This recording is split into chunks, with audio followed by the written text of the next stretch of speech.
안녕하십니까, 책돌입니다. 오늘 소개해드릴 책은 생각이 너무 많은 어른들을 위한 심리학입니다. 저자는 김혜남, 출판사는 네이븐입니다. 저자 소개를 간단하게 하겠습니다. 김혜남, 1959년 서울에서 태어나 고려대학교 의과대학을 졸업, 국립정신병원에서 12년 동안 정신분석 전문의로 일했다. 그럼 바로 본문을 보도록 하겠습니다. 우리는 알게 모르게 많은 것들을 보고, 듣고 경험하며 영향을 받는다. 이렇게 쏟아져 들어온 자극들이 순간적인 감각이나 느낌에 그치지 않고 우리의 사고로 발전하려면 그것들을 생각하고 정리할 수 있는 혼자만의 시간이 필요하다. 음식을 먹은 뒤에는 잠시 몸을 쉬어야 음식물이 잘 소화되어 뼈와 살을 구성하는 것처럼 우리에게 쏟아져 들어온 자극들이 이해되고 소화되어 우리의 정신 구조를 이루려면 그 자극을 소화시킬 수 있는 여유가 필요한 것이다. 그러므로 뇌가 과부하에 걸리는 느낌이 들면 모든 것을 멈추고 휴식을 취할 수 있어야 한다.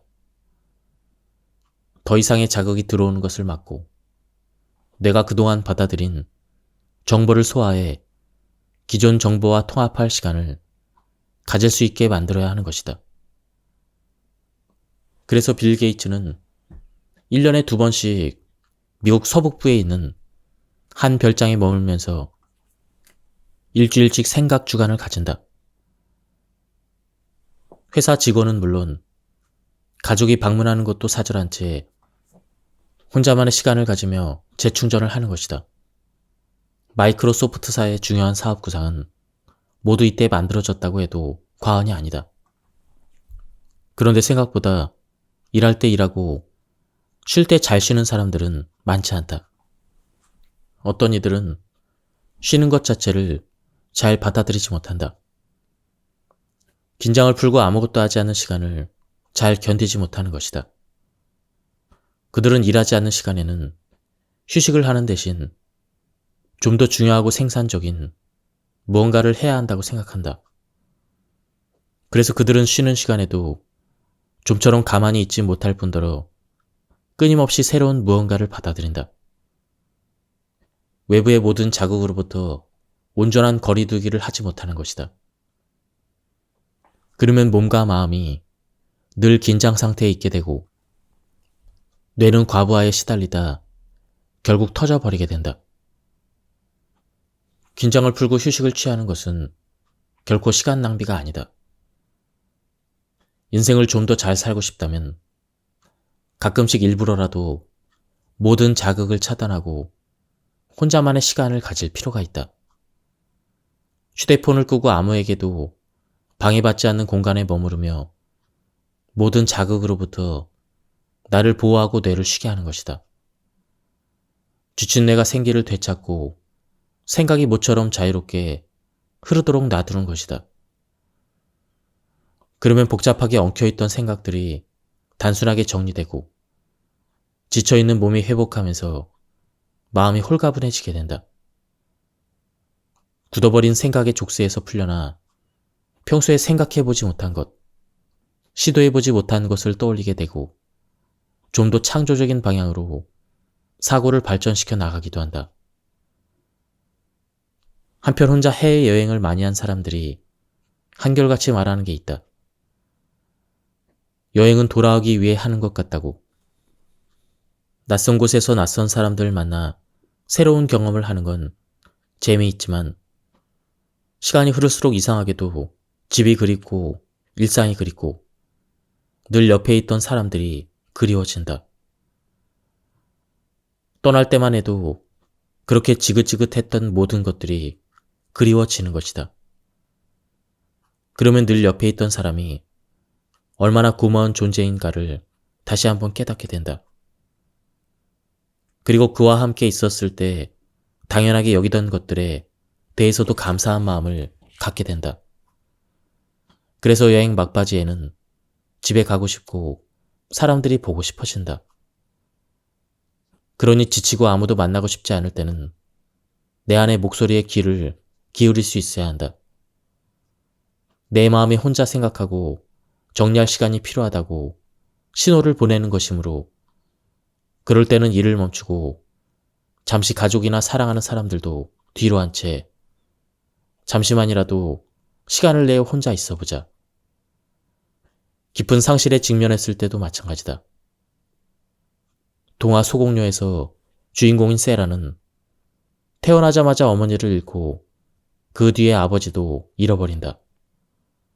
공주처럼 자라던 세라는 한순간에 그녀를 못마땅하게 여기던 학교 교장에 의해 다락방에 보내지고 하녀 신세가 된다. 세라에게 닥친 시련은 아무리 성숙한 어른이어도 견디기 힘들 만큼 컸지만 그녀는 결코 자신의 존엄성을 잃지 않는다. 오히려 같은 처지의 주변 사람들에게 힘을 준다. 어린 나이에 부모를 여의고 하녀 신세가 되었어도 세라가 삶을 비관하지 않고 꿈을 키울 수 있었던 원동력은 무엇이었을까? 그 원동력은 다름 아닌 그녀의 다락방이었다. 보잘것없는 다락방이었지만 그녀는 자신만의 공간에서 홀로 독특한 상상의 세계를 펼치며 현실의 고통을 이겨내고 슬픔을 추스릴 수가 있었다. 자기만의 방에서 홀로 있는 시간을 갖는 것은 커다란 상실에 직면했을 때 꼭 필요한 일이다. 우리는 혼자만의 시간을 통해 과거의 기억을 정리하고 자신이 맞이한 상실의 의미를 파악하며 떠나간 대상을 마음속에 영원히 담아두는 작업을 하게 된다.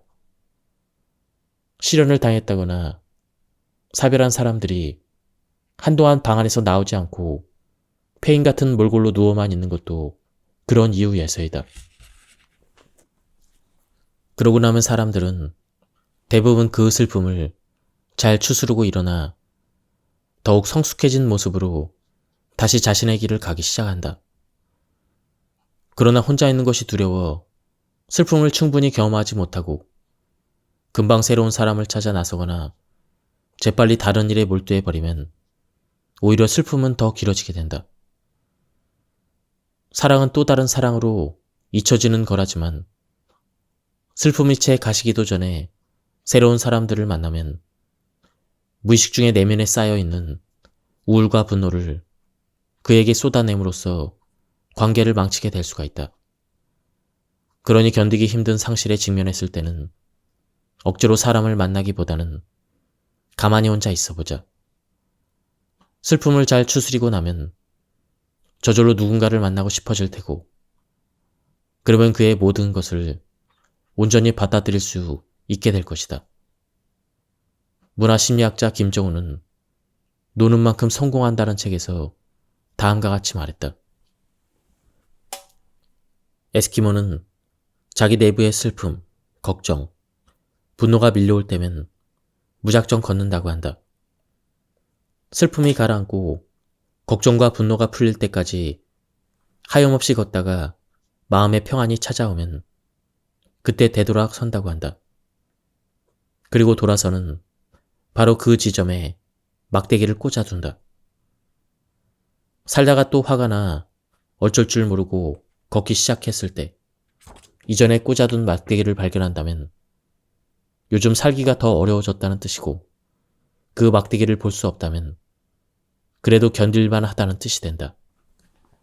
휴식은 내 삶의 막대기를 꽂는 일이다. 내 안에 나와 끝없이 이야기를 나누며 평화로움이 찾아올 때까지 가보는 것이다. 그리고 그것에 막대기를 꽂고 돌아오는 일이다. 그러므로 문득 삶이 너무 지치고 힘들 때는 잠시 그것을 멈추고 당신 자신에게 혼자만의 시간을 허락해보자. 혼자만의 시간을 가지는 것만으로도 인생의 많은 문제들이 해결되는 걸 직접 경험하게 될 것이다. 그리고 깨닫게 될 것이다. 당신이 굳이 하지 않아도 되는 일과 굳이 만나지 않아도 될 사람이 누구인지를, 또 앞으로 무엇을 해야 하며 무엇을 소중히 여기며 살아야 할지를 말이다. 내가 당신에게 혼자만의 시간을 적극적으로 권하는 이유이다. 마흔 이후에 가장 필요한 것은 체력이다.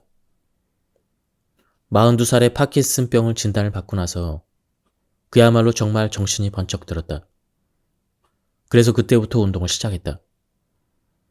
처음에는 한강에서 한두 시간씩 천천히 뛰었다.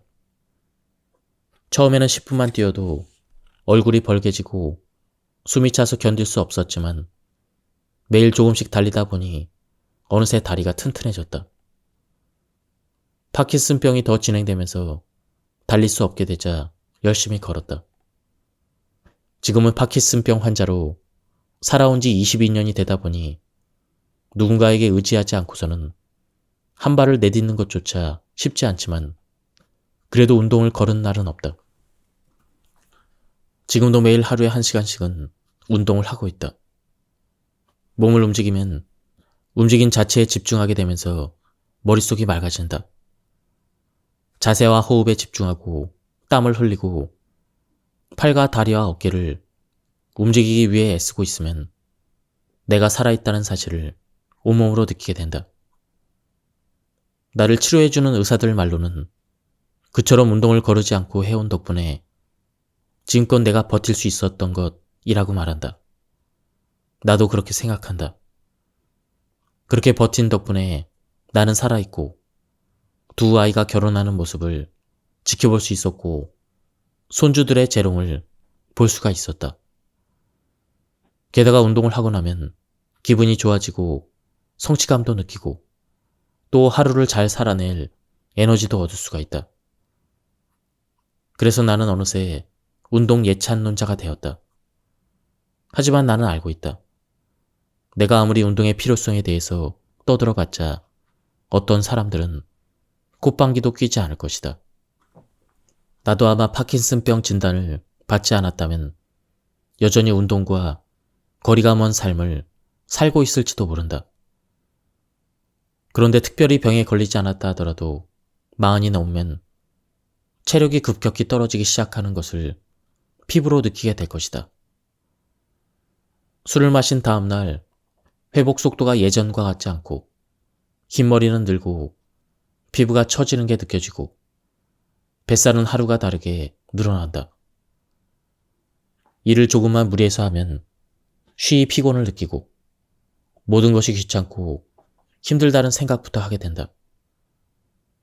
그러면 새로운 일에 도전하는 것을 꺼리게 될 뿐더러 주어진 일들을 처리하는 것도 벅차게 된다.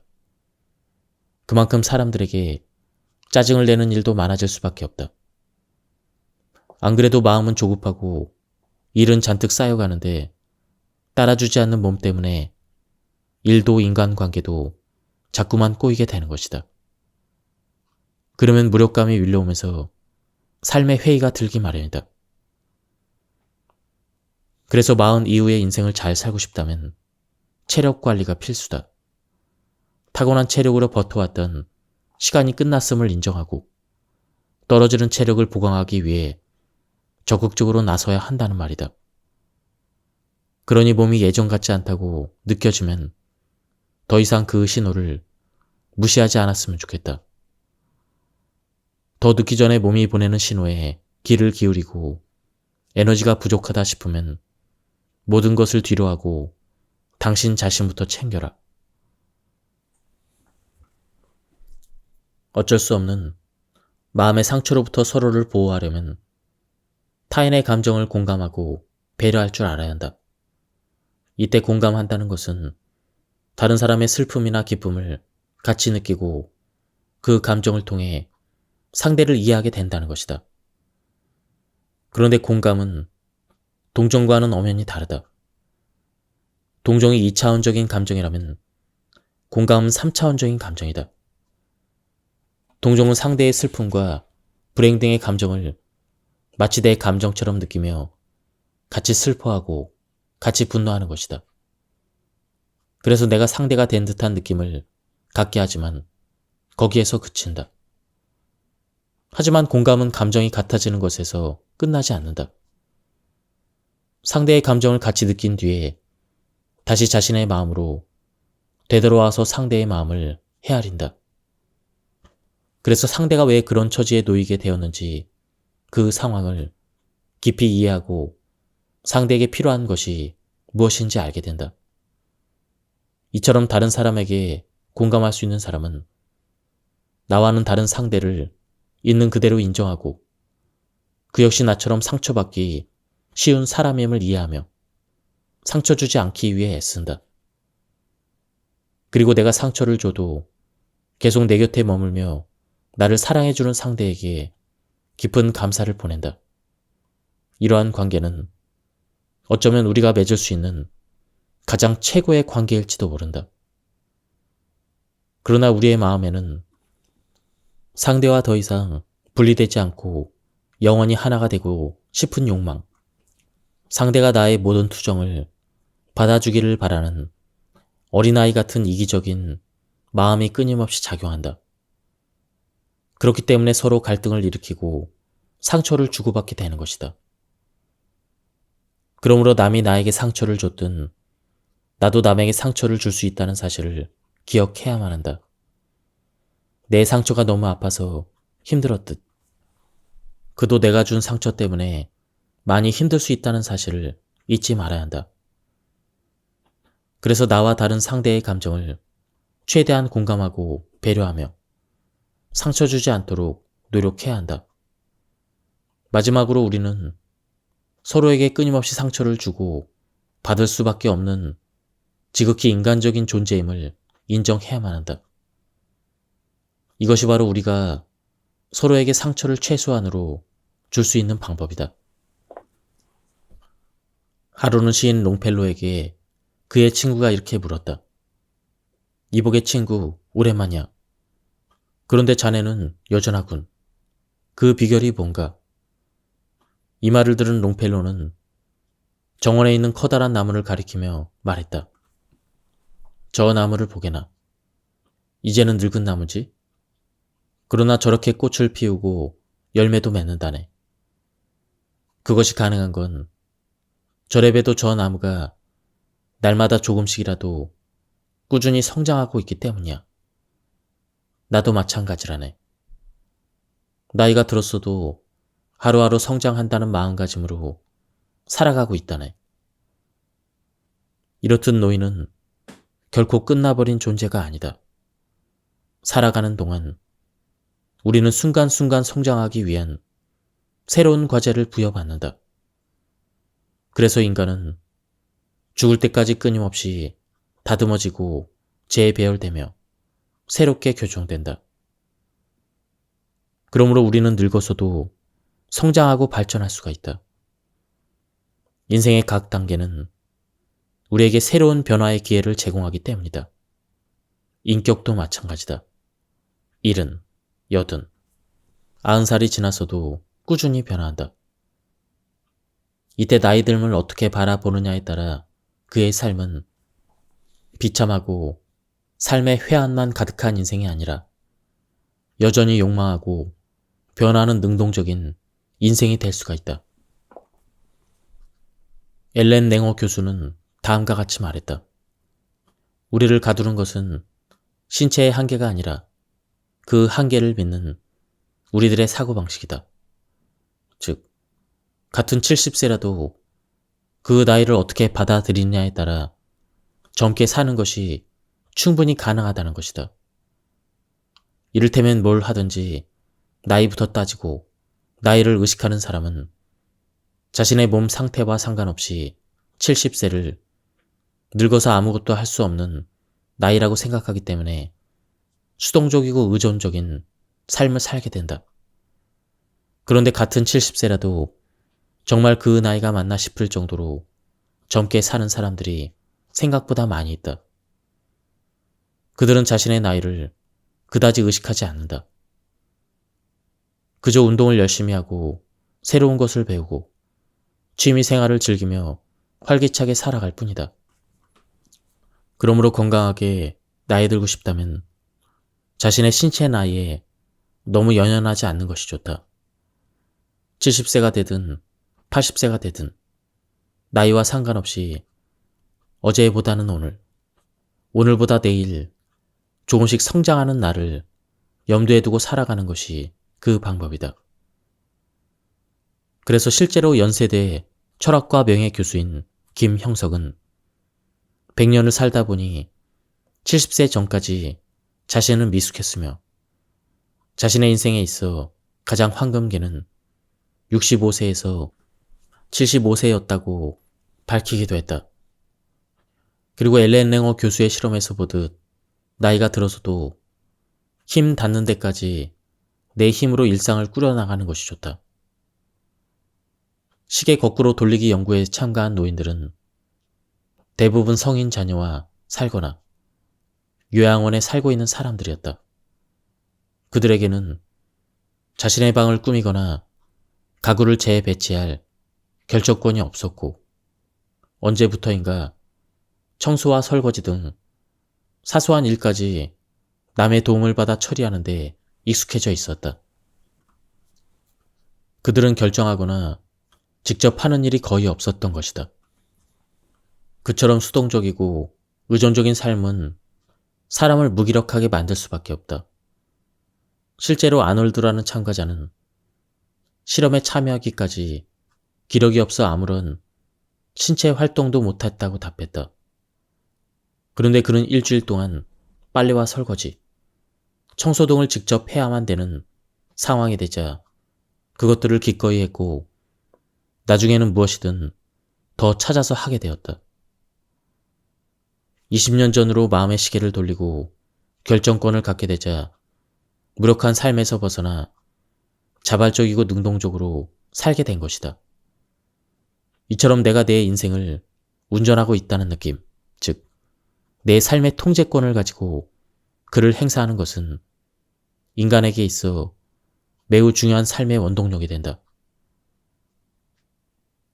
이와 관련해서 엘렌 랭어 교수는 늙는다는 착각에서 다음과 같이 얘기했다.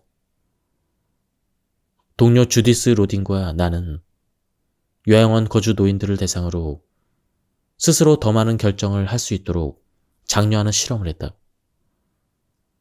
방문객을 맞이할 장소라든지 요양원에서 보여주는 영화를 볼 것인지의 여부, 본다면 언제 볼 것인지를 직접 결정하도록 하는 것이다.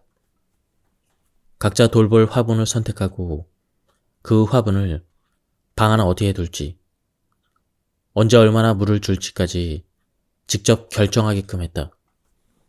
대조군 집단의 노인들에게는 스스로 결정하라고 하지 않았다. 화분은 똑같이 지급되었지만 요양원 직원들이 돌볼 것이라 이야기했다.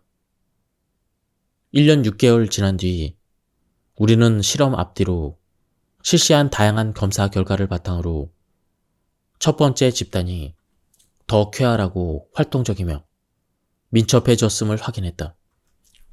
사망률은 대조군의 절반도 안 될 만큼 낮아졌다.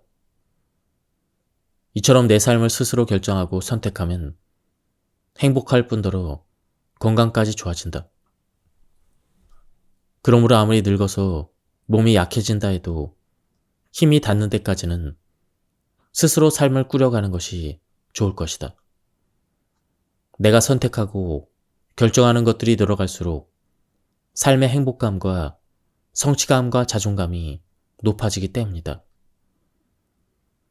나는 아직 64밖에 안 됐지만 파킨슨병으로 인해 몸이 점점 굳어가고 있다. 그래서 앞으로 가려면 일단 두 발로 똑바로 설 수 있어야 하는데 그것조차 쉽지 않다. 한 발을 떼고 또 다른 발을 떼기 전에 균형을 잃고 넘어지는 경우도 많이 있다. 두 발로 신나게 뛰어본 게 언제인지 모르겠다. 게다가 팔과 손가락도 내 마음대로 움직이지 않다 보니 시간이 흐를수록 할 수 없는 일이 하나둘 늘어만 간다. 요즘은 어쩔 수 없이 간병인의 도움도 많이 받고 있다. 타인에게 의존할 수밖에 없는 처지가 썩 유쾌하지는 않지만 받아들여야 될 현실이다. 하지만 그럴수록 나는 지금 이 순간에 무엇을 할 것인가 신중히 선택하고 결정한다. 오늘 누구를 만날지, 구순의 어머니와 점심으로 무엇을 먹을지, 머리를 염색할지, 어떤 영화를 볼지, 어떤 책을 읽을지, 친구에게는 어떤 문자를 보낼지 고민하고 결정한다. 너무 아파 꼼짝도 못하고 누워있을 때는 덜 아픈 시간에 무엇을 할지 생각해본다. 그러고 보면 나는 아직도 많은 것을 결정하고 선택할 수 있으며 그럴 수 있어서 참 다행이라는 생각이 든다. 세상에는 아직도 내가 모르는 것들이 너무도 많아 공부할 게 많다는 것도 기쁘다. 기왕 오늘 나는 눈을 떴고 일어났으니 재미있게 살면서 좋은 추억들을 많이 만들어야겠다. 이것이 내가 오늘을 보내는 방식이고 나이 들매 대처하는 자세이다. 욕망이 좌절됐을 때 우리는 상처를 받는다. 자존심이 상하고 모욕감이나 수치심을 느낄 때도 상처를 입는다.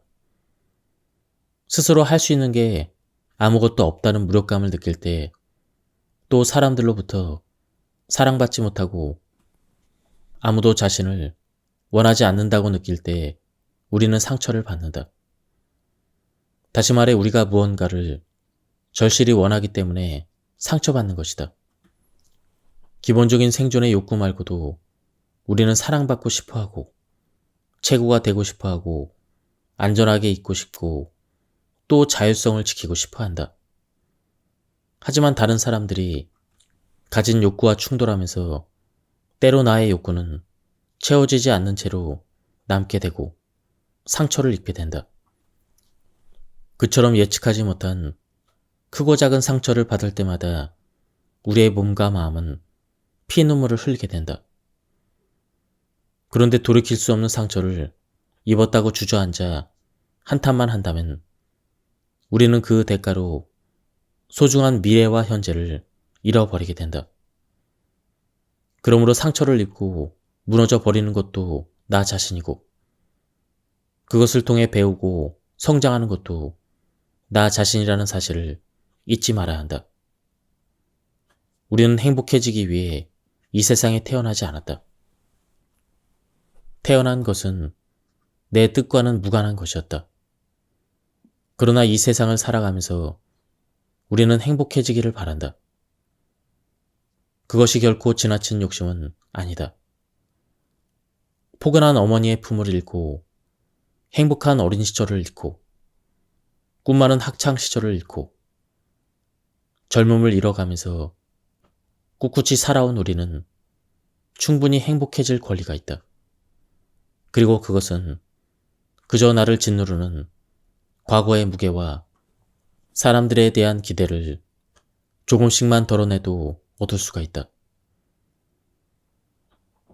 42살의 불치병 중 하나인 파킨슨병 진단을 받았을 때 나는 도저히 그 사실을 받아들일 수가 없었다.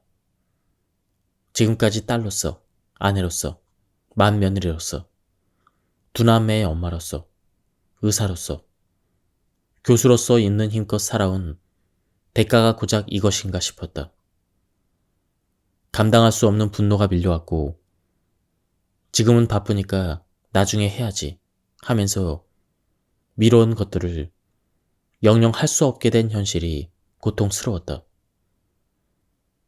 지금 그렇게 걱정한다고 문제가 해결될까요? 걱정한다고 문제가 해결되지 않는다면 오히려 당신만 더 힘들어진다면 그 문제는 놓아버리세요. 그리고 지금 해야 될 일과 하고 싶은 일을 먼저 생각하세요. 평소 내가 앞날을 걱정하며 불안해하는 환자들에게 잘 하는 말이다. 그런데 부끄럽게도 나는 그러지 못하고 있었다. 그렇게 침대에 누워 아무것도 하지 못한 채 한 달쯤 지났을까. 어느 날 문득 이런 생각이 들었다. 단지 몸이 조금 힘들고 불편해졌을 뿐인데 왜 나는 다가오지도 않는 미래를 상상하며 두려워하고 분노하고 있는 것일까? 그로 인해 나는 시간을 무의미하게 흘려보냈고 세상과 나 자신에 대한 믿음과 희망마저 잃어버리고 있었다. 단지 조금 불편하고 힘들며 미래가 불투명해졌다는 이유만으로 그 소중한 것들을 잃고 있었던 것이었다. 나는 이제 그만 바꿀 수 없는 것에 대한 집착과 미련을 버리기로 마음먹었다. 그 집착으로 내게 남아있던 것들마저 놓치고 후회하고 싶지는 않았기 때문이었다. 그처럼 어쩔 수 없이 찾아든 병마를 손님처럼 받아들이기로 마음먹자 신기하게도 터질 것만 같았던 내 안의 분노와 슬픔이 사그라지고 불안과 걱정도 잦아들었다. 그리고 어느 순간 지옥과도 같았던 마음이 평온해졌다. 그 후로 나는 바꿀 수 없는 것들에 매달리는 대신 바꿀 수 있는 것에 대해서 집중하는 삶을 살기 시작했다. 해야만 하는 일보다 그동안 여러 가지 이유로 미뤄온 일들을 하기 시작했고 책을 쓰기 시작한 것도 그때부터였다. 사람들은 의아했다. 몸도 안 좋은데 두 아이를 키우고 환자를 돌보며 언제 책 쓸 시간이 있느냐고. 예전 같으면 아마 나도 해야 될 일들에 치여 용기를 내지 못했을 것이다. 게다가 나는 의사로서, 두 아이의 엄마로서, 며느리와 아내, 딸로서 그 모든 역할을 보란듯이 잘 해내고 싶었다. 하지만 파킨슨병에 걸리고 나서 내 한계를 명확히 깨닫자 모든 걸 잘하고 싶은 욕심을 내려놓을 수밖에 없었다. 그런데 이상하게도 그렇게 내려놓으니 행복이 찾아왔다. 삶이 단순해진 것은 물론이다. 42에 찾아온 파킨슨병은 나에게 가르쳐 주었다. 바꿀 수 없는 것들이 있음을 받아들이고 바꿀 수 있는 것들에만 집중하는 삶이야말로 누구에게도 휘둘리지 않고 내가 원하는 방향으로 나아갈 수 있는 최선의 방법이라는 것을 말이다. 마음상태 분석 모형에 따르면 긍정적인 생각과 부정적인 생각을 하는 황금 비율은 1.6대 1이다. 그러면 긍정 상태를 유지하는 동시에 스트레스를 일으키는 위험 요소들에 충분한 주의를 기울일 수 있는 대처 능력을 갖출 수가 있다. 이때 중요한 것은 긍정적인 사람도 부정적인 생각을 한다는 사실이다. 우리는 흔히 긍정적인 사람은 부정적인 생각을 안 한다고 생각한다. 하지만 그것은 오해다. 왜냐하면 살다 보면 돌발 변수는 너무 많고 언제 어디서든 위험한 상황이 생길 수 있기 때문에 그에 대응하기 위해서는 부정적인 생각도 반드시 필요하다. 다만 긍정적인 사람들은 부정적인 생각을 절대 끝까지 고수하지 않는다. 우리의 바람과 상관없이 불행한 일이 벌어질 수 있는 게 인생임을 알기에 아무리 부정적인 일이라도 긍정적으로 받아들이려고 노력한다. 그런데 어려서부터 크고 작은 상처와 고통을 겪으며 세상을 부정적으로 보기 시작한 사람들은 자신에게 닥친 일을 부정적 사고 패턴에 따라 해석하려고 한다. 아무런 희망도 없이 무기력하게 보낸 어린 시절처럼 지금도 그렇게 될 것이라고 미리 판단해버리는 것이다. 만일 자꾸만 부정적인 생각이 꼬리에 꼬리를 물고 이어진다면 앞서 언급한 생각의 오류들을 참고하여 당신이 반복하고 있는 패턴이 무엇인지 파악해보라. 패턴을 알게 되면 같은 상황이 반복될 때 내가 또 습관대로 부정적으로만 생각하고 있구나. 이렇게 문제를 짚어내 일단 부정적인 생각을 멈추게 할 수가 있다. 그리고 사고의 방향을 돌렸을 때 당신의 삶이 어떻게 바뀌는지 그 효과를 실감하게 되면 서서히 부정적인 생각의 틀에서 빠져나오게 될 것이다. 본래 우리가 걱정을 하는 이유는 어려움에 대비하기 위해서인데 그 어떤 행동도 하지 않기 때문에 해결해야 될 문제는 그대로 쌓여 있게 된다. 이처럼 걱정이 많은 이들에게 잘 될 거야. 별일 아닐 거야. 괜찮을 거야 라는 말은 전혀 위로가 되지 않는다. 왜냐하면 그들은 지금 당장이라도 걱정하는 일이 일어나 자신을 덮칠 것만 같은 불안에 휩싸인 상태이기 때문이다. 그런데 세계적인 작가이자 라이프 코치인 어니 젤린스키는 모르고 사는 즐거움에서 걱정에 대해서 다음과 같이 말했다. 우리가 하는 걱정의 40%는 현실에서 절대 일어나지 않는다. 걱정의 30%는 이미 일어난 일이며 걱정의 22%는 사소한 것이다. 또한 걱정의 4%는 우리 힘으로 어쩔 수 없는 것이며 겨우 4%만이 우리가 바꿀 수가 있다. 즉 걱정의 96%는 해봐야 아무 소용이 없는 걱정이라는 것이다. 걱정이 얼마나 쓸데없는지는 이렇게 물어보면 알 수가 있다. 혹시 1년 전 오늘 무슨 걱정을 했는지 기억하십니까? 왜냐하면 사람들은 대부분 사흘 전에 무엇을 먹었는지조차 기억하지 못한다. 그렇다면 쓸데없는 걱정으로 인생을 낭비하지 않기 위해서는 어떻게 해야 할까? 1. 통제 불가능한 것과 가능한 것부터 구분할 것. 쓸데없는 걱정인지 아니면 지금 해야 되는 걱정인지 판단하기 어렵다면 내가 그것을 통제할 수 있는가라는 질문을 스스로에게 던져보자. 내가 그 문제에 대해서 대처할 수 있는 게 없다면 그것은 아직 일어나지 않은 일이거나 내가 통제할 수 없는 문제일 가능성이 높다. 이를테면 가족들이 갑작스럽게 병에 걸리면 어쩌지? 이런 걱정은 지금 해봐야 아무 소용이 없다.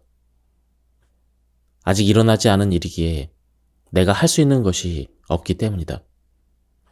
그러므로 그런 걱정은 지금 당장 과감히 쓰레기통에 버리는 게 맞다. 2. 불안은 당신이 허락하지 않는 한 당신을 결코 해치지 못한다. 누구나 살다 보면 불안을 느낄 때가 있다. 그리고 불안은 보통 어느 정도까지 점점 강해지다가 시간이 지나면 스스로 사라지게 마련이다. 불안을 느낀다고 해서 걱정하는 것처럼 무슨 큰일이 생기지 않는다는 말이다. 그러므로 불안을 느낄 때 두려워할 필요가 없다. 그런데 다가오는 불안을 억지로 막으려고 하면 불안은 눈덩이처럼 커져서 어느 순간 우리를 잠식해버린다. 불안을 극복하고 싶다면 불안을 회피하는 대신 불안과 마주할 수 있어야 한다. 이때 중요한 것은 아직 아무 일도 일어나지 않았다는 것이다.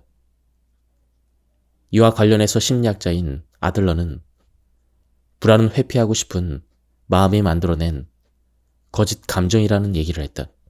즉, 일이나 대인관계처럼 살아가는데 피할 수 없는 과제를 인생의 과제라고 봤을 때 그것을 감당하기 어려워 회피하고 싶은 마음이 바로 불안이라는 것이다.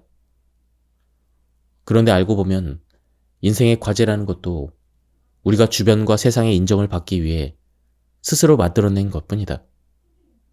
숙제를 낸 것도 숙제를 하지 못할까봐 불안해하는 것도 우리 자신인 셈이다. 그러므로 불안한 마음이 드는 것을 너무 두려워하지 말라. 불안은 잠시 머물다 사라질 감정일 뿐이다. 즉 불안은 당신이 허락하지 않는 한 결코 당신을 해치지 못한다. 그럼에도 불안을 마주할 용기가 나지 않는다면 불안이 찾아왔을 때 괜찮아. 아직 아무 일도 일어나지 않았어. 라고 스스로를 다독이는 것도 좋은 방법이다. 자기 개발 분야의 선구자인 데일 카네기는 어느 순간 모든 인생의 문제의 주 원인이 걱정임을 깨달았다고 한다. 그는 걱정을 줄일 방법들과 노하우를 모아서 데일 카네기 자기 관리론을 펴내며 다음과 같이 말했다.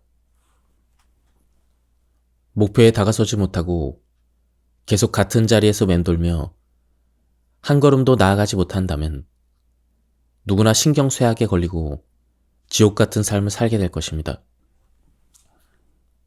저는 명확하고 확고한 결정을 내리는 순간 걱정의 50%가 사라진다는 사실을 알게 되었습니다. 40%는 결정을 실천에 옮길 때 사라지더군요. 결국 저는 다음 4가지 단계를 밟아 걱정의 90%를 사라지게 만들 수가 있었습니다. 1. 내가 걱정하는 문제를 정확하게 써본다. 2. 내가 무슨 일을 할 수 있을지 써본다. 3. 무엇을 할지 결정한다. 4. 결정한 대로 즉시 실행한다. 그러므로 걱정을 끊어내고 싶다면 지금 당장 그 문제에 어떻게 대처할지 결정하고 그것을 실행에 옮겨보자. 중요한 것은 무엇인가를 하는 데 있다. 그러면 문제 해결에 집중하게 되기 때문에 어느 순간 걱정이 사라지게 된다. 아마존의 창립자 제프 베조스도 뭔가 일이 터져서 난감한 상황이 되면 일단 전화부터 한다고 한다. 그럴 때 전화 내용은 그다지 중요하지 않다. 그저 전화를 하고 있다는 사실 자체가 도망가지 않고 문제를 수습하기 위해 무언가를 하고 있음을 의미하기 때문에 심리적인 안정감을 되찾을 수 있게 된다.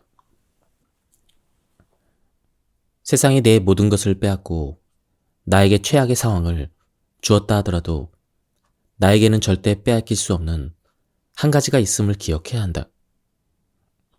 그것은 바로 그 상황을 어떻게 받아들이는가에 대한 나의 선택권이다.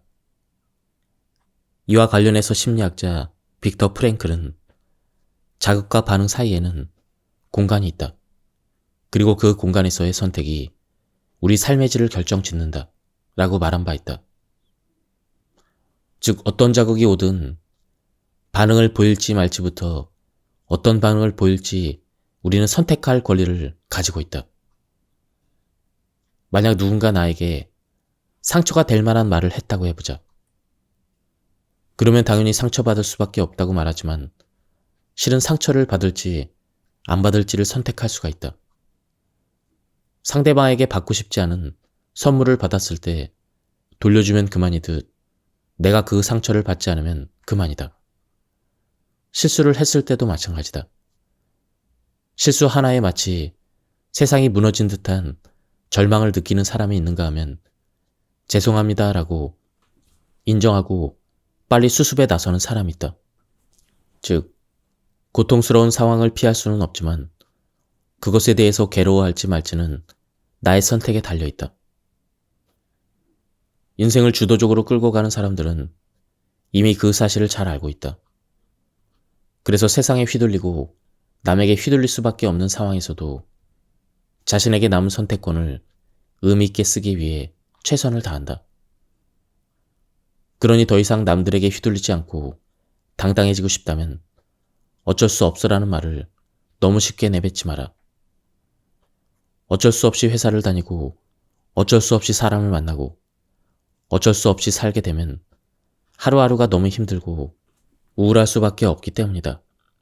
그런데 생각해보면 정말로 어쩔 수 없는 일이란 극히 드물다. 정말 하기 싫으면 하지 않으면 그만이다. 그러나 그 일을 하고 있다는 것은, 그 사람들과 시간을 보내는 것은, 그 직장을 그만두지 않는 것은 모두 내가 선택한 것이다. 그리고 무엇이든 내가 선택했다고 생각하면 삶의 통제권을 내가 갖는 것이 된다. 내가 그렇게 하도록 허락했다는 뜻이기 때문이다. 이처럼 삶의 통제권을 나에게로 가져오면 상황은 변한 게 없더라도 내가 할 수 있는 일이 정말 없는지 찾아보게 된다. 그 결과 내 삶이 달라지는 것은 물론이다. 우리가 주변의 모든 걸 통제할 수는 없지만 찾아보면 통제할 수 있는 것이 분명히 있다. 당장 화를 낼지 말지, 어떤 말을 할지, 어떤 행동을 할지 내 통제 하에 있다. 오늘 하루 어떻게 살지도 내가 결정할 수가 있다. 친구를 만날 수도 있고, 공부를 할 수도 있고, 나 자신에게 근사한 저녁을 대접할 수도 있다. 똑같은 시간이라도 내가 그 시간을 무엇으로 채우느냐에 따라 삶의 질이 달라질 수 있다는 말이다. 학생 실습을 할 때 이야기다. 소아과에 4살짜리 남자아이가 왔다. 아이를 안고 있는 젊은 엄마 뒤로 어른들 대여섯 명이 근심에 가득 찬 얼굴로 따라 들어왔다. 사정을 들어보니 아이가 말을 못한다고 했다. 조금 발달에 늦어서 그러려니 생각했는데 4돌이 지나도록 기본적인 단어 몇 마디 외에는 통 말을 못한다는 것이었다. 아이는 5대 독자였다. 아이의 집은 증조할머니, 할머니, 할아버지, 그리고 고모 둘과 같이 사는 대가족이었다. 아이에 관해서 저마다 한마디씩 하느라 외래는 시끌벅적했다. 한참 아이를 관찰하던 과장님은 아이가 말을 못하는 게 아니라 말할 필요성을 느끼지 못하는 상태라는 진단을 내렸다.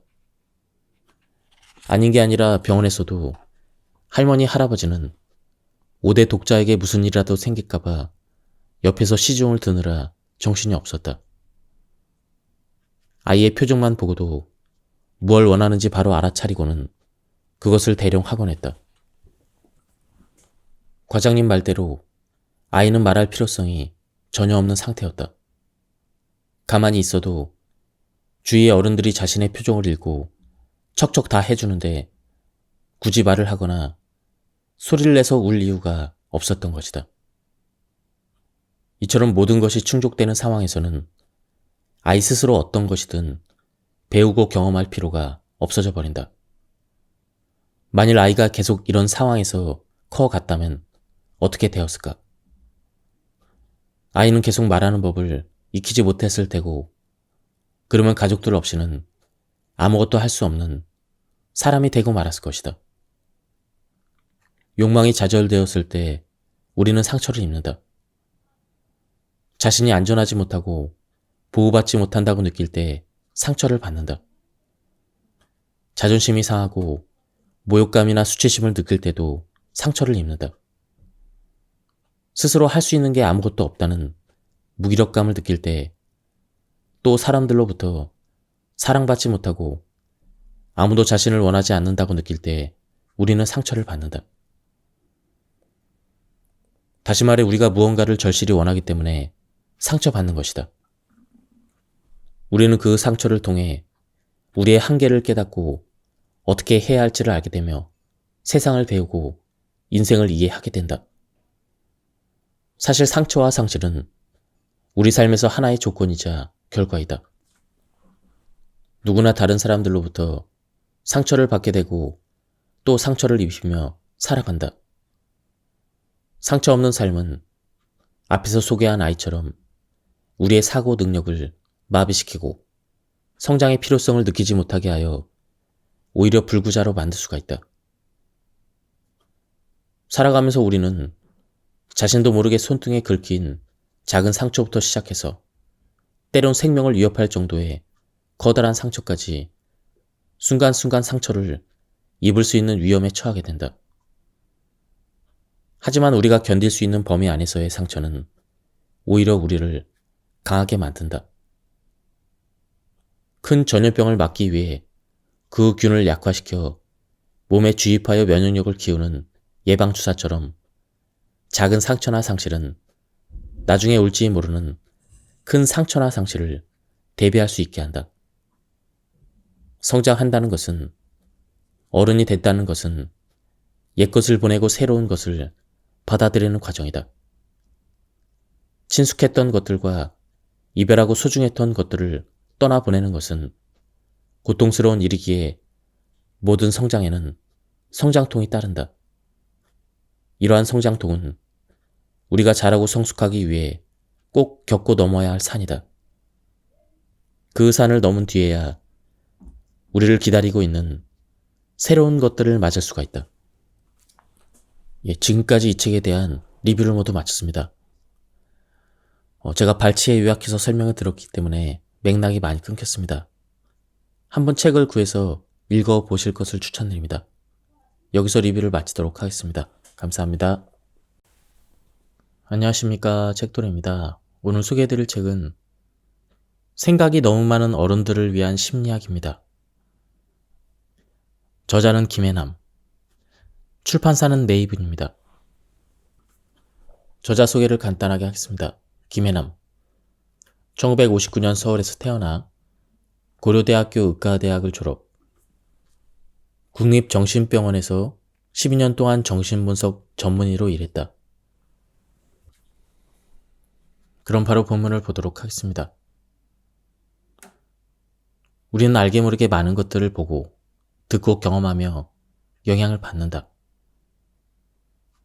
이렇게 쏟아져 들어온 자극들이 순간적인 감각이나 느낌에 그치지 않고 우리의 사고로 발전하려면 그것들을 생각하고 정리할 수 있는 혼자만의 시간이 필요하다. 음식을 먹은 뒤에는 잠시 몸을 쉬어야 음식물이 잘 소화되어 뼈와 살을 구성하는 것처럼 우리에게 쏟아져 들어온 자극들이 이해되고 소화되어 우리의 정신 구조를 이루려면 그 자극을 소화시킬 수 있는 여유가 필요한 것이다. 그러므로 뇌가 과부하에 걸리는 느낌이 들면 모든 것을 멈추고 휴식을 취할 수 있어야 한다. 더 이상의 자극이 들어오는 것을 막고 뇌가 그동안 받아들인 정보를 소화해 기존 정보와 통합할 시간을 가질 수 있게 만들어야 하는 것이다. 그래서 빌 게이츠는 1년에 2번씩 미국 서북부에 있는 한 별장에 머물면서 일주일씩 생각 주간을 가진다. 회사 직원은 물론 가족이 방문하는 것도 사절한 채 혼자만의 시간을 가지며 재충전을 하는 것이다. 마이크로소프트사의 중요한 사업 구상은 모두 이때 만들어졌다고 해도 과언이 아니다. 그런데 생각보다 일할 때 일하고 쉴 때 잘 쉬는 사람들은 많지 않다. 어떤 이들은 쉬는 것 자체를 잘 받아들이지 못한다. 긴장을 풀고 아무것도 하지 않는 시간을 잘 견디지 못하는 것이다. 그들은 일하지 않는 시간에는 휴식을 하는 대신 좀 더 중요하고 생산적인 무언가를 해야 한다고 생각한다. 그래서 그들은 쉬는 시간에도 좀처럼 가만히 있지 못할 뿐더러 끊임없이 새로운 무언가를 받아들인다. 외부의 모든 자극으로부터 온전한 거리두기를 하지 못하는 것이다. 그러면 몸과 마음이 늘 긴장 상태에 있게 되고 뇌는 과부하에 시달리다 결국 터져버리게 된다. 긴장을 풀고 휴식을 취하는 것은 결코 시간 낭비가 아니다. 인생을 좀 더 잘 살고 싶다면 가끔씩 일부러라도 모든 자극을 차단하고 혼자만의 시간을 가질 필요가 있다. 휴대폰을 끄고 아무에게도 방해받지 않는 공간에 머무르며 모든 자극으로부터 나를 보호하고 뇌를 쉬게 하는 것이다. 지친 뇌가 생기를 되찾고 생각이 모처럼 자유롭게 흐르도록 놔두는 것이다. 그러면 복잡하게 엉켜있던 생각들이 단순하게 정리되고 지쳐있는 몸이 회복하면서 마음이 홀가분해지게 된다. 굳어버린 생각의 족쇄에서 풀려나 평소에 생각해보지 못한 것, 시도해보지 못한 것을 떠올리게 되고 좀 더 창조적인 방향으로 사고를 발전시켜 나가기도 한다. 한편 혼자 해외여행을 많이 한 사람들이 한결같이 말하는 게 있다. 여행은 돌아오기 위해 하는 것 같다고. 낯선 곳에서 낯선 사람들을 만나 새로운 경험을 하는 건 재미있지만 시간이 흐를수록 이상하게도 집이 그립고 일상이 그립고 늘 옆에 있던 사람들이 그리워진다. 떠날 때만 해도 그렇게 지긋지긋했던 모든 것들이 그리워지는 것이다. 그러면 늘 옆에 있던 사람이 얼마나 고마운 존재인가를 다시 한번 깨닫게 된다. 그리고 그와 함께 있었을 때 당연하게 여기던 것들에 대해서도 감사한 마음을 갖게 된다. 그래서 여행 막바지에는 집에 가고 싶고 사람들이 보고 싶어진다. 그러니 지치고 아무도 만나고 싶지 않을 때는 내 안의 목소리에 귀를 기울일 수 있어야 한다. 내 마음이 혼자 생각하고 정리할 시간이 필요하다고 신호를 보내는 것이므로 그럴 때는 일을 멈추고 잠시 가족이나 사랑하는 사람들도 뒤로 한 채 잠시만이라도 시간을 내어 혼자 있어보자. 깊은 상실에 직면했을 때도 마찬가지다. 동화 소공녀에서 주인공인 세라는 태어나자마자 어머니를 잃고 그 뒤에 아버지도 잃어버린다. 공주처럼 자라던 세라는 한순간에 그녀를 못마땅하게 여기던 학교 교장에 의해 다락방에 보내지고 하녀 신세가 된다. 세라에게 닥친 시련은 아무리 성숙한 어른이어도 견디기 힘들 만큼 컸지만 그녀는 결코 자신의 존엄성을 잃지 않는다. 오히려 같은 처지의 주변 사람들에게 힘을 준다. 어린 나이에 부모를 여의고 하녀 신세가 되었어도 세라가 삶을 비관하지 않고 꿈을 키울 수 있었던 원동력은 무엇이었을까? 그 원동력은 다름 아닌 그녀의 다락방이었다. 보잘것없는 다락방이었지만 그녀는 자신만의 공간에서 홀로 독특한 상상의 세계를 펼치며 현실의 고통을 이겨내고 슬픔을 추스릴 수가 있었다. 자기만의 방에서 홀로 있는 시간을 갖는 것은 커다란 상실에 직면했을 때 꼭 필요한 일이다. 우리는 혼자만의 시간을 통해 과거의 기억을 정리하고 자신이 맞이한 상실의 의미를 파악하며 떠나간 대상을 마음속에 영원히 담아두는 작업을 하게 된다. 시련을 당했다거나 사별한 사람들이 한동안 방 안에서 나오지 않고 폐인 같은 몰골로 누워만 있는 것도 그런 이유에서이다. 그러고 나면 사람들은 대부분 그 슬픔을 잘 추스르고 일어나 더욱 성숙해진 모습으로 다시 자신의 길을 가기 시작한다. 그러나 혼자 있는 것이 두려워 슬픔을 충분히 경험하지 못하고 금방 새로운 사람을 찾아 나서거나 재빨리 다른 일에 몰두해버리면 오히려 슬픔은 더 길어지게 된다. 사랑은 또 다른 사랑으로 잊혀지는 거라지만 슬픔이 채 가시기도 전에 새로운 사람들을 만나면 무의식 중에 내면에 쌓여있는 우울과 분노를 그에게 쏟아냄으로써 관계를 망치게 될 수가 있다. 그러니 견디기 힘든 상실에 직면했을 때는 억지로 사람을 만나기보다는 가만히 혼자 있어보자. 슬픔을 잘 추스리고 나면 저절로 누군가를 만나고 싶어질 테고, 그러면 그의 모든 것을 온전히 받아들일 수 있게 될 것이다. 문화심리학자 김정우는 노는 만큼 성공한다는 책에서 다음과 같이 말했다. 에스키모는 자기 내부의 슬픔, 걱정, 분노가 밀려올 때면 무작정 걷는다고 한다. 슬픔이 가라앉고 걱정과 분노가 풀릴 때까지 하염없이 걷다가 마음의 평안이 찾아오면 그때 되돌아선다고 한다. 그리고 돌아서는 바로 그 지점에 막대기를 꽂아둔다.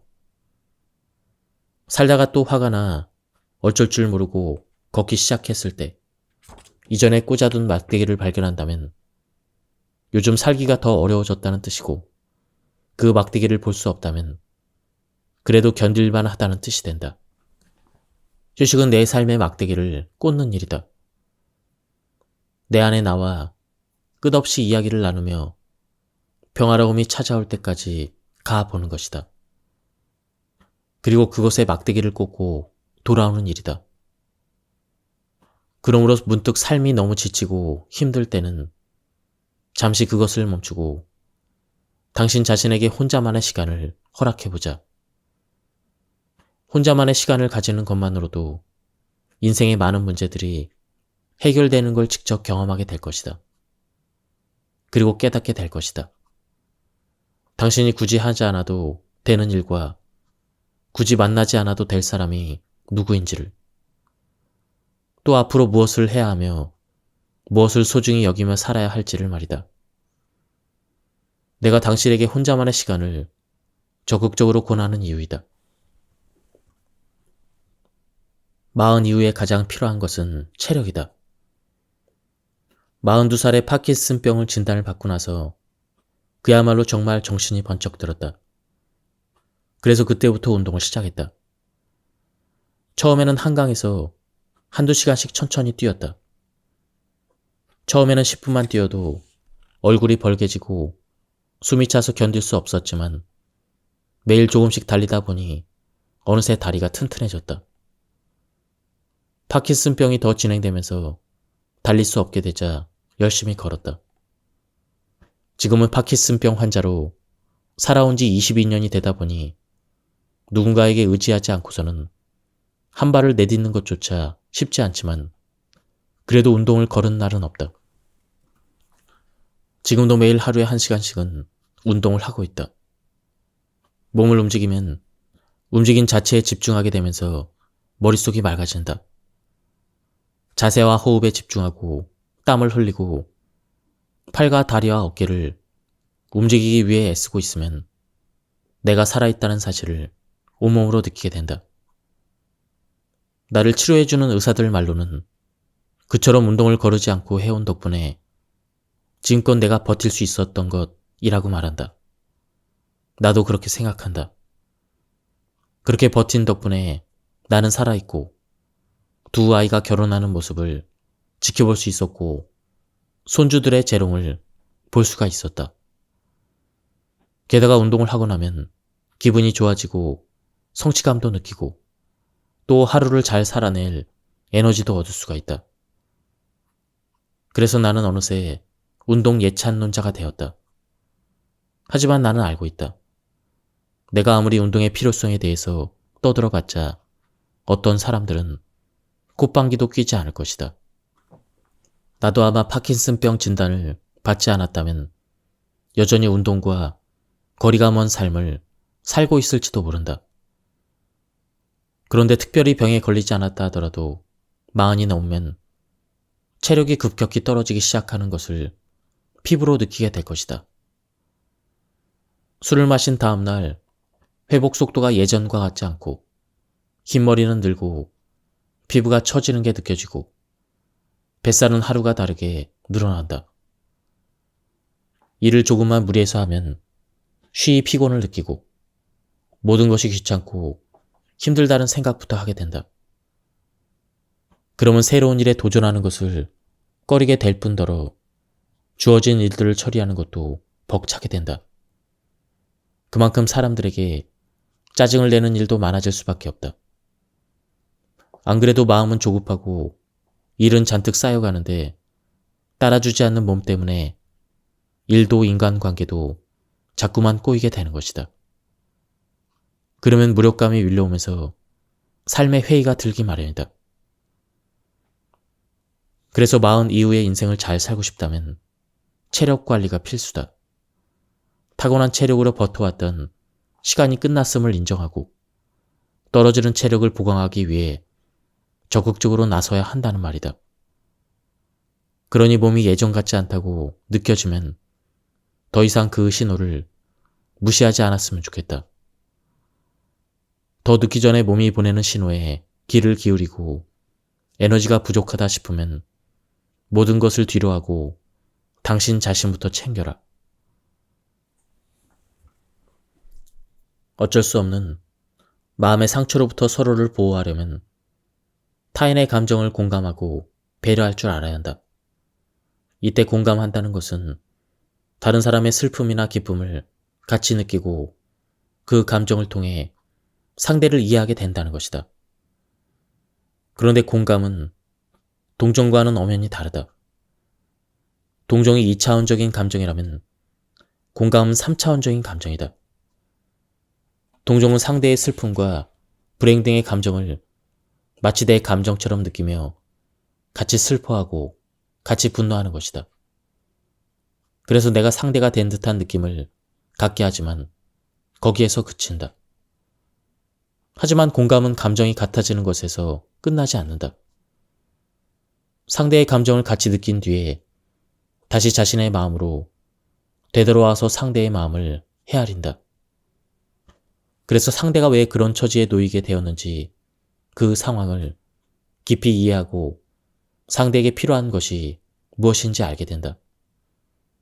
이처럼 다른 사람에게 공감할 수 있는 사람은 나와는 다른 상대를 있는 그대로 인정하고 그 역시 나처럼 상처받기 쉬운 사람임을 이해하며 상처 주지 않기 위해 애쓴다. 그리고 내가 상처를 줘도 계속 내 곁에 머물며 나를 사랑해주는 상대에게 깊은 감사를 보낸다. 이러한 관계는 어쩌면 우리가 맺을 수 있는 가장 최고의 관계일지도 모른다. 그러나 우리의 마음에는 상대와 더 이상 분리되지 않고 영원히 하나가 되고 싶은 욕망, 상대가 나의 모든 투정을 받아주기를 바라는 어린아이 같은 이기적인 마음이 끊임없이 작용한다. 그렇기 때문에 서로 갈등을 일으키고 상처를 주고받게 되는 것이다. 그러므로 남이 나에게 상처를 줬든 나도 남에게 상처를 줄 수 있다는 사실을 기억해야만 한다.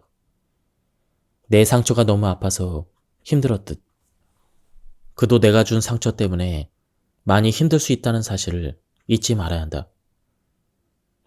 그래서 나와 다른 상대의 감정을 최대한 공감하고 배려하며 상처 주지 않도록 노력해야 한다. 마지막으로 우리는 서로에게 끊임없이 상처를 주고 받을 수밖에 없는 지극히 인간적인 존재임을 인정해야만 한다.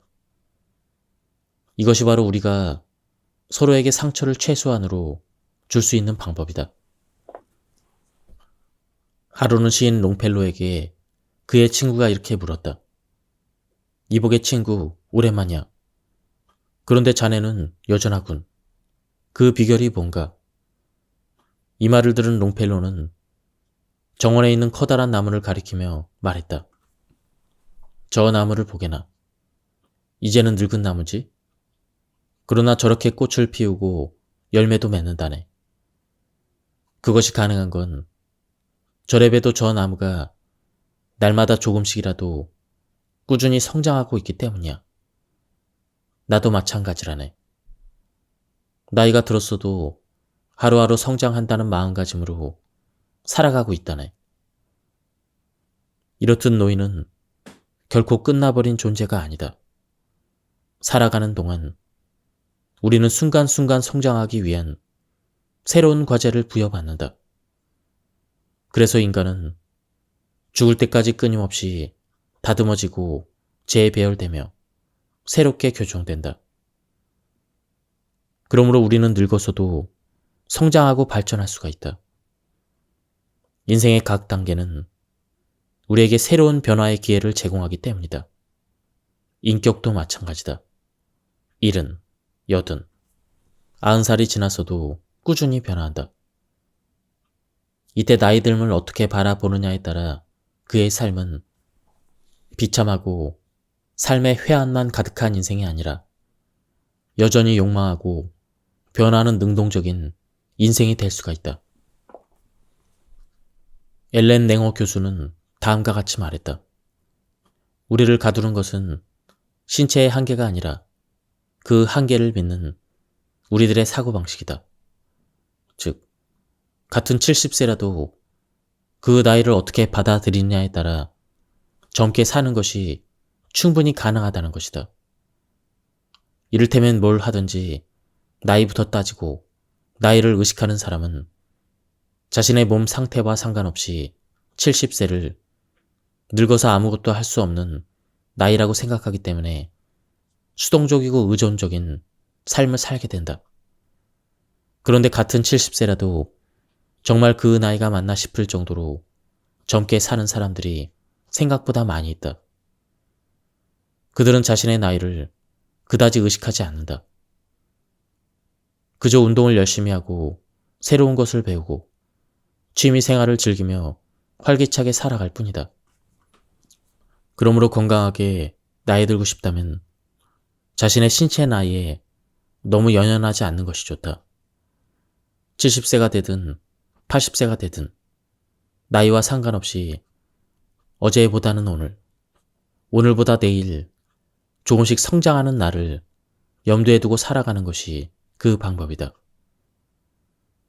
그래서 실제로 연세대 철학과 명예 교수인 김형석은 100년을 살다 보니 70세 전까지 자신은 미숙했으며 자신의 인생에 있어 가장 황금기는 65세에서 75세였다고 밝히기도 했다.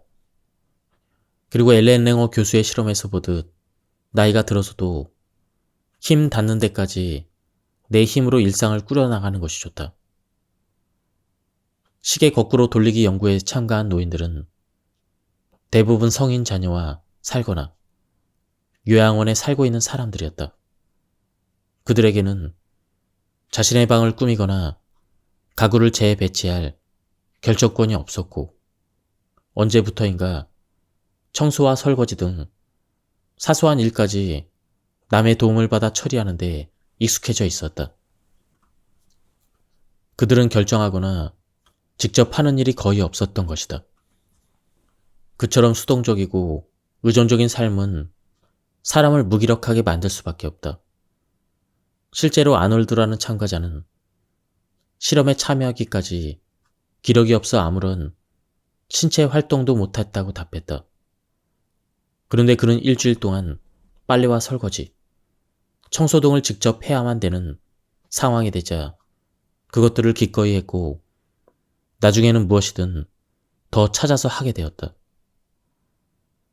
20년 전으로 마음의 시계를 돌리고 결정권을 갖게 되자 무력한 삶에서 벗어나 자발적이고 능동적으로 살게 된 것이다. 이처럼 내가 내 인생을 운전하고 있다는 느낌, 즉, 내 삶의 통제권을 가지고 그를 행사하는 것은 인간에게 있어 매우 중요한 삶의 원동력이 된다. 이와 관련해서 엘렌 랭어 교수는 늙는다는 착각에서 다음과 같이 얘기했다. 동료 주디스 로딘과 나는 요양원 거주 노인들을 대상으로 스스로 더 많은 결정을 할 수 있도록 장려하는 실험을 했다. 방문객을 맞이할 장소라든지 요양원에서 보여주는 영화를 볼 것인지의 여부, 본다면 언제 볼 것인지를 직접 결정하도록 하는 것이다. 각자 돌볼 화분을 선택하고 그 화분을 방 안 어디에 둘지, 언제 얼마나 물을 줄지까지 직접 결정하게끔 했다. 대조군 집단의 노인들에게는 스스로 결정하라고 하지 않았다. 화분은 똑같이 지급되었지만 요양원 직원들이 돌볼 것이라 이야기했다.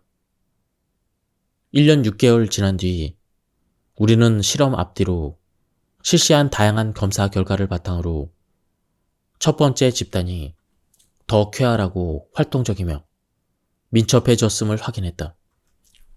사망률은 대조군의 절반도 안 될 만큼 낮아졌다. 이처럼 내 삶을 스스로 결정하고 선택하면 행복할 뿐더러 건강까지 좋아진다. 그러므로 아무리 늙어서 몸이 약해진다 해도 힘이 닿는 데까지는 스스로 삶을 꾸려가는 것이 좋을 것이다. 내가 선택하고 결정하는 것들이 늘어갈수록 삶의 행복감과 성취감과 자존감이 높아지기 때문이다. 나는 아직 64밖에 안 됐지만 파킨슨병으로 인해 몸이 점점 굳어가고 있다. 그래서 앞으로 가려면 일단 두 발로 똑바로 설 수 있어야 하는데 그것조차 쉽지 않다. 한 발을 떼고 또 다른 발을 떼기 전에 균형을 잃고 넘어지는 경우도 많이 있다. 두 발로 신나게 뛰어본 게 언제인지 모르겠다. 게다가 팔과 손가락도 내 마음대로 움직이지 않다 보니 시간이 흐를수록 할 수 없는 일이 하나둘 늘어만 간다. 요즘은 어쩔 수 없이 간병인의 도움도 많이 받고 있다. 타인에게 의존할 수밖에 없는 처지가 썩 유쾌하지는 않지만 받아들여야 될 현실이다. 하지만 그럴수록 나는 지금 이 순간에 무엇을 할 것인가 신중히 선택하고 결정한다. 오늘 누구를 만날지, 구순의 어머니와 점심으로 무엇을 먹을지, 머리를 염색할지, 어떤 영화를 볼지, 어떤 책을 읽을지, 친구에게는 어떤 문자를 보낼지 고민하고 결정한다. 너무 아파 꼼짝도 못하고 누워있을 때는 덜 아픈 시간에 무엇을 할지 생각해본다. 그러고 보면 나는 아직도 많은 것을 결정하고 선택할 수 있으며 그럴 수 있어서 참 다행이라는 생각이 든다. 세상에는 아직도 내가 모르는 것들이 너무도 많아 공부할 게 많다는 것도 기쁘다. 기왕 오늘 나는 눈을 떴고 일어났으니 재미있게 살면서 좋은 추억들을 많이 만들어야겠다. 이것이 내가 오늘을 보내는 방식이고 나이 들매 대처하는 자세이다. 욕망이 좌절됐을 때 우리는 상처를 받는다. 자존심이 상하고 모욕감이나 수치심을 느낄 때도 상처를 입는다. 스스로 할 수 있는 게 아무것도 없다는 무력감을 느낄 때 또 사람들로부터 사랑받지 못하고 아무도 자신을 원하지 않는다고 느낄 때 우리는 상처를 받는다. 다시 말해 우리가 무언가를 절실히 원하기 때문에 상처받는 것이다. 기본적인 생존의 욕구 말고도 우리는 사랑받고 싶어하고 최고가 되고 싶어하고 안전하게 있고 싶고 또 자율성을 지키고 싶어한다. 하지만 다른 사람들이 가진 욕구와 충돌하면서 때로 나의 욕구는 채워지지 않는 채로 남게 되고 상처를 입게 된다. 그처럼 예측하지 못한 크고 작은 상처를 받을 때마다 우리의 몸과 마음은 피눈물을 흘리게 된다. 그런데 돌이킬 수 없는 상처를 입었다고 주저앉아 한탄만 한다면 우리는 그 대가로 소중한 미래와 현재를 잃어버리게 된다. 그러므로 상처를 입고 무너져 버리는 것도 나 자신이고 그것을 통해 배우고 성장하는 것도 나 자신이라는 사실을 잊지 말아야 한다. 우리는 행복해지기 위해 이 세상에 태어나지 않았다. 태어난 것은 내 뜻과는 무관한 것이었다. 그러나 이 세상을 살아가면서 우리는 행복해지기를 바란다. 그것이 결코 지나친 욕심은 아니다.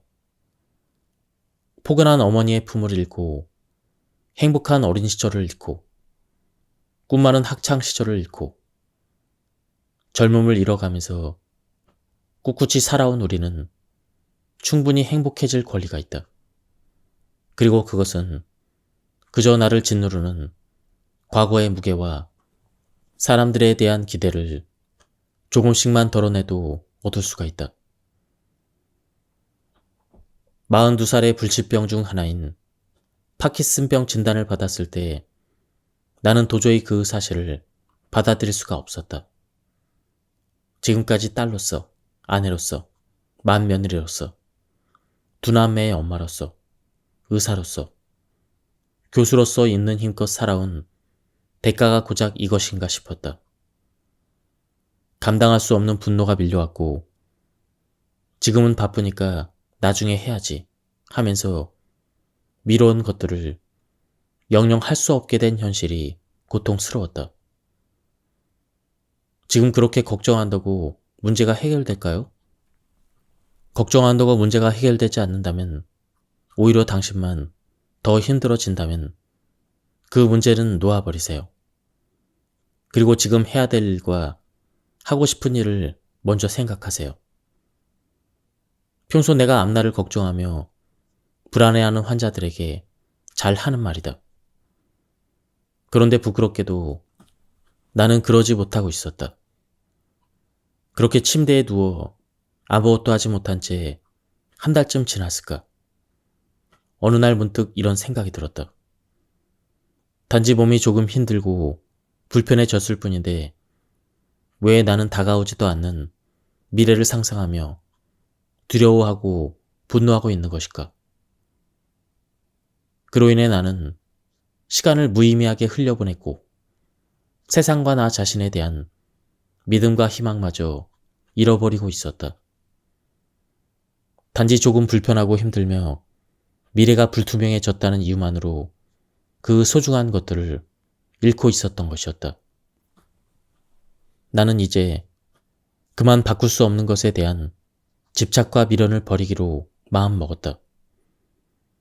그 집착으로 내게 남아있던 것들마저 놓치고 후회하고 싶지는 않았기 때문이었다.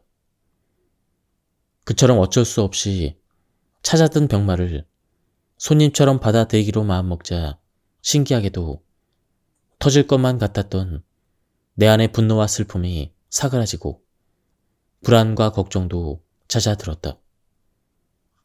그리고 어느 순간 지옥과도 같았던 마음이 평온해졌다. 그 후로 나는 바꿀 수 없는 것들에 매달리는 대신 바꿀 수 있는 것에 대해서 집중하는 삶을 살기 시작했다. 해야만 하는 일보다 그동안 여러 가지 이유로 미뤄온 일들을 하기 시작했고 책을 쓰기 시작한 것도 그때부터였다. 사람들은 의아해했다. 몸도 안 좋은데 두 아이를 키우고 환자를 돌보며 언제 책 쓸 시간이 있느냐고. 예전 같으면 아마 나도 해야 될 일들에 치여 용기를 내지 못했을 것이다.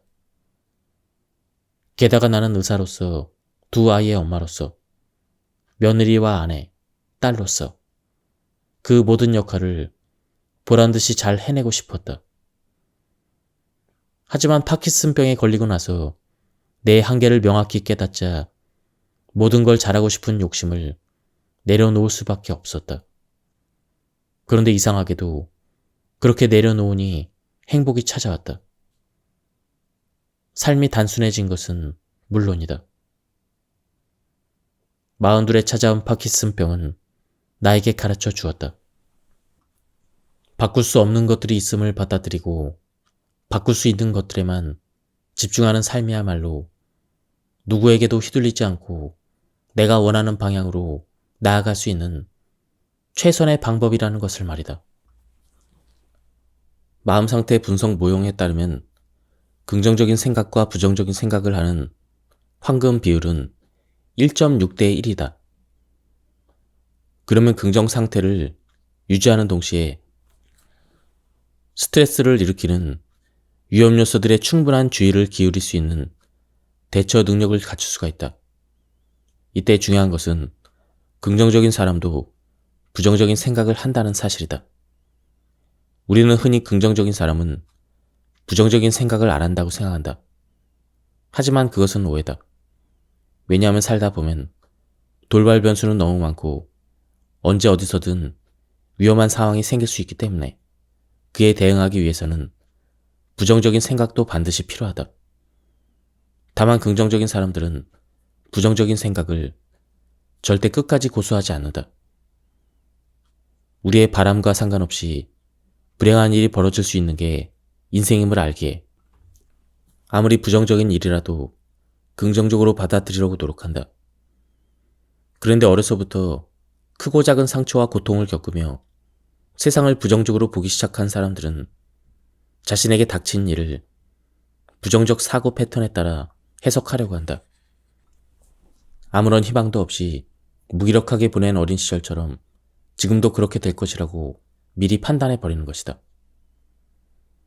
만일 자꾸만 부정적인 생각이 꼬리에 꼬리를 물고 이어진다면 앞서 언급한 생각의 오류들을 참고하여 당신이 반복하고 있는 패턴이 무엇인지 파악해보라.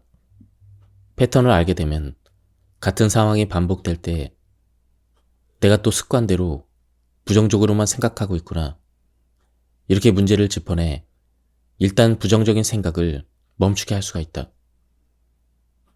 그리고 사고의 방향을 돌렸을 때 당신의 삶이 어떻게 바뀌는지 그 효과를 실감하게 되면 서서히 부정적인 생각의 틀에서 빠져나오게 될 것이다. 본래 우리가 걱정을 하는 이유는 어려움에 대비하기 위해서인데 그 어떤 행동도 하지 않기 때문에 해결해야 될 문제는 그대로 쌓여 있게 된다. 이처럼 걱정이 많은 이들에게 잘 될 거야, 별일 아닐 거야, 괜찮을 거야 라는 말은 전혀 위로가 되지 않는다. 왜냐하면 그들은 지금 당장이라도 걱정하는 일이 일어나 자신을 덮칠 것만 같은 불안에 휩싸인 상태이기 때문이다. 그런데 세계적인 작가이자 라이프 코치인 어니 젤린스키는 모르고 사는 즐거움에서 걱정에 대해서 다음과 같이 말했다. 우리가 하는 걱정의 40%는 현실에서 절대 일어나지 않는다. 걱정의 30%는 이미 일어난 일이며 걱정의 22%는 사소한 것이다. 또한 걱정의 4%는 우리 힘으로 어쩔 수 없는 것이며 겨우 4%만이 우리가 바꿀 수가 있다. 즉 걱정의 96%는 해봐야 아무 소용이 없는 걱정이라는 것이다. 걱정이 얼마나 쓸데없는지는 이렇게 물어보면 알 수가 있다. 혹시 1년 전 오늘 무슨 걱정을 했는지 기억하십니까? 왜냐하면 사람들은 대부분 사흘 전에 무엇을 먹었는지조차 기억하지 못한다. 그렇다면 쓸데없는 걱정으로 인생을 낭비하지 않기 위해서는 어떻게 해야 할까? 1. 통제 불가능한 것과 가능한 것부터 구분할 것. 쓸데없는 걱정인지 아니면 지금 해야 되는 걱정인지 판단하기 어렵다면 내가 그것을 통제할 수 있는가라는 질문을 스스로에게 던져보자. 내가 그 문제에 대해서 대처할 수 있는 게 없다면 그것은 아직 일어나지 않은 일이거나 내가 통제할 수 없는 문제일 가능성이 높다. 이를테면 가족들이 갑작스럽게 병에 걸리면 어쩌지? 이런 걱정은 지금 해봐야 아무 소용이 없다. 아직 일어나지 않은 일이기에 내가 할 수 있는 것이 없기 때문이다. 그러므로 그런 걱정은 지금 당장 과감히 쓰레기통에 버리는 게 맞다. 2. 불안은 당신이 허락하지 않는 한 당신을 결코 해치지 못한다. 누구나 살다 보면 불안을 느낄 때가 있다. 그리고 불안은 보통 어느 정도까지 점점 강해지다가 시간이 지나면 스스로 사라지게 마련이다. 불안을 느낀다고 해서 걱정하는 것처럼 무슨 큰일이 생기지 않는다는 말이다. 그러므로 불안을 느낄 때 두려워할 필요가 없다. 그런데 다가오는 불안을 억지로 막으려고 하면 불안은 눈덩이처럼 커져서 어느 순간 우리를 잠식해버린다. 불안을 극복하고 싶다면 불안을 회피하는 대신 불안과 마주할 수 있어야 한다. 이때 중요한 것은 아직 아무 일도 일어나지 않았다는 것이다. 이와 관련해서 심리학자인 아들러는 불안은 회피하고 싶은 마음이 만들어낸 거짓 감정이라는 얘기를 했다. 즉, 일이나 대인관계처럼 살아가는데 피할 수 없는 과제를 인생의 과제라고 봤을 때 그것을 감당하기 어려워 회피하고 싶은 마음이 바로 불안이라는 것이다. 그런데 알고 보면 인생의 과제라는 것도 우리가 주변과 세상의 인정을 받기 위해 스스로 만들어낸 것뿐이다. 숙제를 낸 것도 숙제를 하지 못할까봐 불안해하는 것도 우리 자신인 셈이다. 그러므로 불안한 마음이 드는 것을 너무 두려워하지 말라. 불안은 잠시 머물다 사라질 감정일 뿐이다. 즉 불안은 당신이 허락하지 않는 한 결코 당신을 해치지 못한다. 그럼에도 불안을 마주할 용기가 나지 않는다면 불안이 찾아왔을 때 괜찮아. 아직 아무 일도 일어나지 않았어. 라고 스스로를 다독이는 것도 좋은 방법이다. 자기 개발 분야의 선구자인 데일 카네기는 어느 순간 모든 인생의 문제의 주 원인이 걱정임을 깨달았다고 한다. 그는 걱정을 줄일 방법들과 노하우를 모아서 데일 카네기 자기 관리론을 펴내며 다음과 같이 말했다. 목표에 다가서지 못하고 계속 같은 자리에서 맴돌며 한 걸음도 나아가지 못한다면 누구나 신경쇠약에 걸리고 지옥 같은 삶을 살게 될 것입니다. 저는 명확하고 확고한 결정을 내리는 순간 걱정의 50%가 사라진다는 사실을 알게 되었습니다. 40%는 결정을 실천에 옮길 때 사라지더군요. 결국 저는 다음 4가지 단계를 밟아 걱정의 90%를 사라지게 만들 수가 있었습니다. 1. 내가 걱정하는 문제를 정확하게 써본다. 2. 내가 무슨 일을 할 수 있을지 써본다. 3. 무엇을 할지 결정한다. 4. 결정한 대로 즉시 실행한다. 그러므로 걱정을 끊어내고 싶다면 지금 당장 그 문제에 어떻게 대처할지 결정하고 그것을 실행에 옮겨보자. 중요한 것은 무엇인가를 하는 데 있다. 그러면 문제 해결에 집중하게 되기 때문에 어느 순간 걱정이 사라지게 된다. 아마존의 창립자 제프 베조스도 뭔가 일이 터져서 난감한 상황이 되면 일단 전화부터 한다고 한다. 그럴 때 전화 내용은 그다지 중요하지 않다. 그저 전화를 하고 있다는 사실 자체가 도망가지 않고 문제를 수습하기 위해 무언가를 하고 있음을 의미하기 때문에 심리적인 안정감을 되찾을 수 있게 된다. 세상이 내 모든 것을 빼앗고 나에게 최악의 상황을 주었다 하더라도 나에게는 절대 빼앗길 수 없는 한 가지가 있음을 기억해야 한다. 그것은 바로 그 상황을 어떻게 받아들이는가에 대한 나의 선택권이다. 이와 관련해서 심리학자 빅터 프랭클은 자극과 반응 사이에는 공간이 있다. 그리고 그 공간에서의 선택이 우리 삶의 질을 결정짓는다 라고 말한 바 있다. 즉 어떤 자극이 오든 반응을 보일지 말지부터 어떤 반응을 보일지 우리는 선택할 권리를 가지고 있다. 만약 누군가 나에게 상처가 될 만한 말을 했다고 해보자. 그러면 당연히 상처받을 수밖에 없다고 말하지만 실은 상처를 받을지 안 받을지를 선택할 수가 있다. 상대방에게 받고 싶지 않은 선물을 받았을 때 돌려주면 그만이듯 내가 그 상처를 받지 않으면 그만이다. 실수를 했을 때도 마찬가지다.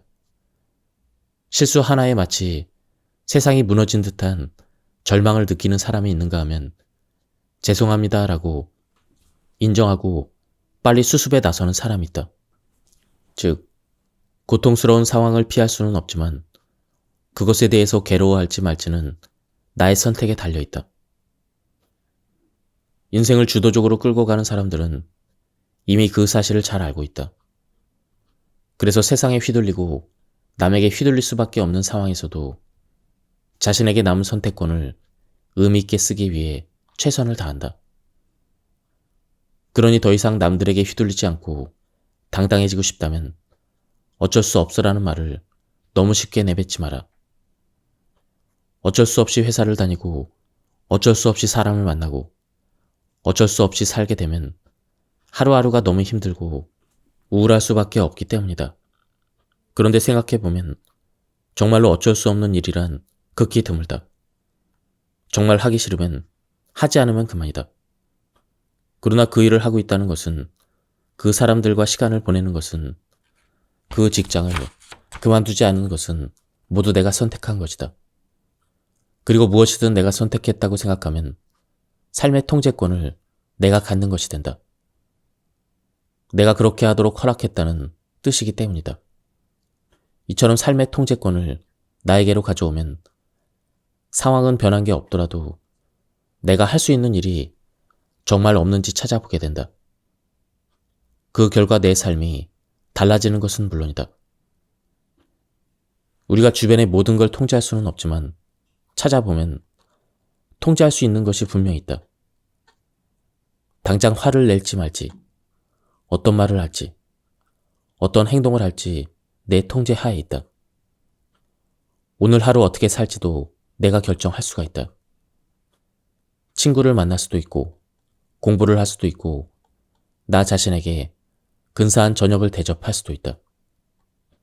똑같은 시간이라도 내가 그 시간을 무엇으로 채우느냐에 따라 삶의 질이 달라질 수 있다는 말이다. 학생 실습을 할 때 이야기다. 소아과에 4살짜리 남자아이가 왔다. 아이를 안고 있는 젊은 엄마 뒤로 어른들 5-6명이 근심에 가득 찬 얼굴로 따라 들어왔다. 사정을 들어보니 아이가 말을 못한다고 했다. 조금 발달이 늦어서 그러려니 생각했는데 4돌이 지나도록 기본적인 단어 몇 마디 외에는 통 말을 못한다는 것이었다. 아이는 5대 독자였다. 아이의 집은 증조할머니, 할머니, 할아버지, 그리고 고모 둘과 같이 사는 대가족이었다. 아이에 관해서 저마다 한마디씩 하느라 외래는 시끌벅적했다. 한참 아이를 관찰하던 과장님은 아이가 말을 못하는 게 아니라 말할 필요성을 느끼지 못하는 상태라는 진단을 내렸다. 아닌 게 아니라 병원에서도 할머니, 할아버지는 5대 독자에게 무슨 일이라도 생길까봐 옆에서 시중을 드느라 정신이 없었다.